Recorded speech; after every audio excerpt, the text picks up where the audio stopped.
Saatnya Anda mendengarkan berproses menuju kesejatian diri bersama pemikir spiritual Siwo Agus Hidayat.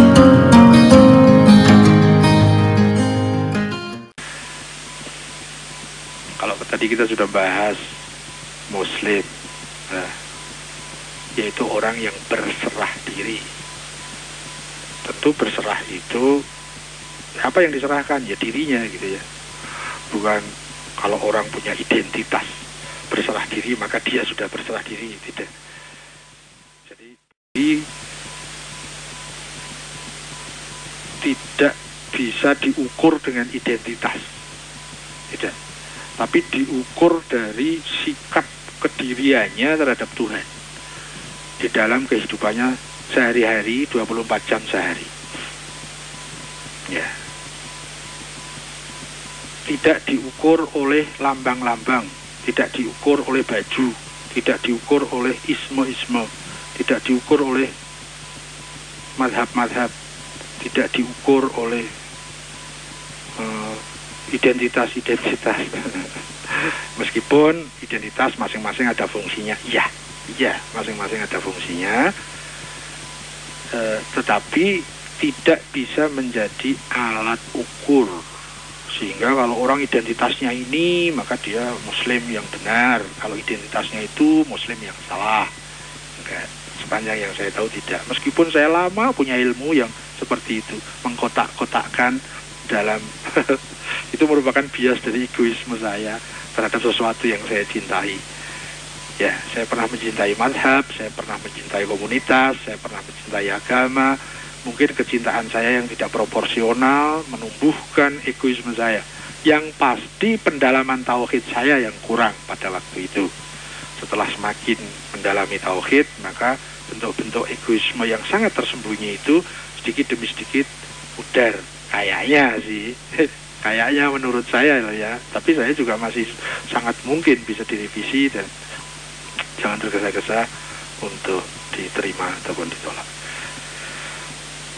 Kemudian, kalau ada kaidah bahwa ketaatan seseorang itu bergantung kepada keyakinannya. Semakin seseorang itu yakin kepada temannya, maka pada saat temannya itu meminta pinjam uang, pasti dikasih. Kalau memang dia itu memang punya stok lebih tentang uang. Karena apa? Karena dia yakin. Sesama pedagang, saya ambil dulu barangnya ya, uangnya belakang. Karena dia yakin, dia akan rela itu. Itu kekuatan keyakinan luar biasa. Seseorang yakin dia mau mengeluarkan mobil, dia keluarkan. Tapi pada saat dia tidak yakin, dia tidak akan menyetir mobil ini. Ya, seperti saya, hingga saat ini itu belum bisa yang namanya nyopir, menjadi driver itu belum bisa. Karena memang tidak pernah belajar. Jadi tidak bisa. Ini anak saya dengar ketawa nih. Katrok bener ini babi ini. Dan suatu saat saya pernah mau nekat. Alah, apa sulitnya sih nyetir gitu ya. Saya naik sebuah mobil teman. Tapi datang kemudian keraguan. Nah, itulah. Kalau tidak yakin seseorang itu akan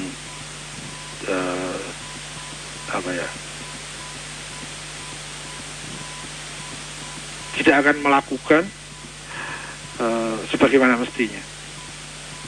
Kalau seseorang tidak yakin sama temannya, ya, bayangkan kalau suami dan istri tidak saling yakin, tidak saling percaya, tidak saling menjaga integritas.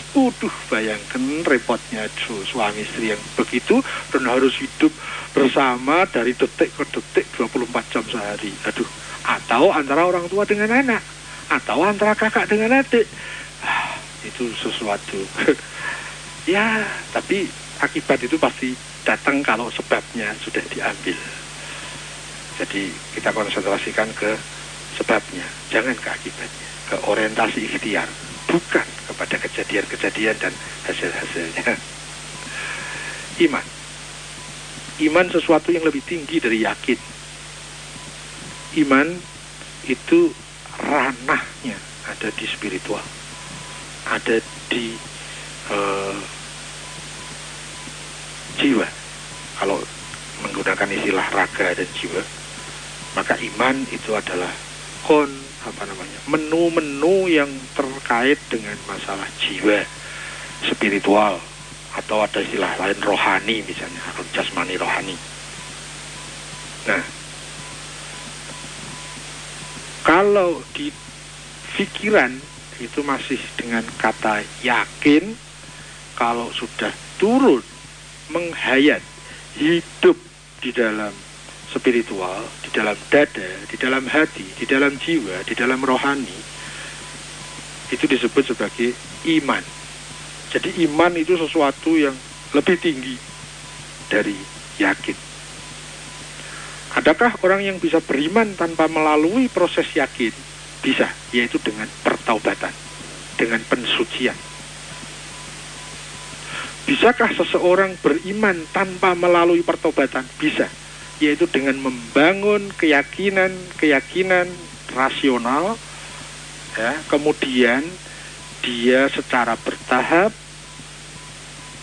menggantungkan dirinya, mentaati dirinya dengan keyakinan itu. Dalam hal ini adalah kepada Tuhan.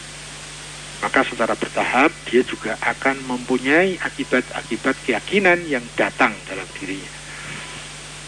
Keimanan maksud saya. Kalau keyakinan itu daerah ilmul husul, kalau keimanan daerah ilmul hudur. Kalau keyakinan itu dicari dengan berpikir, kalau keimanan itu pencariannya dengan beramal, mengamalkan kebenaran yang sudah diyakini, dan yang paling simpel adalah dengan bertaubat.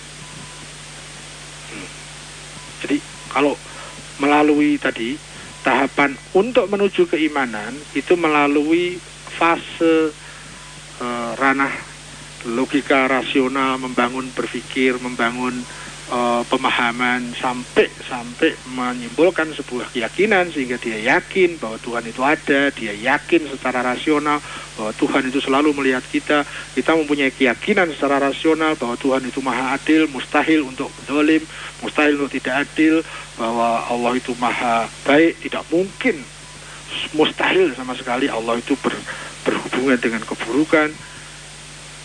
Kita bisa membangun keyakinan secara rasional, dan setelah itu kita praktekkan dalam kehidupan, maka dia akan hidup dalam pribadi kita dalam bentuk iman. Itu kalau dengan cara yang bertahap evolusioner. Terima kasih. Anda sudah mendengarkan Berproses Menuju Kesejatian Diri bersama pemikir spiritual Siwo Agus Hidayat.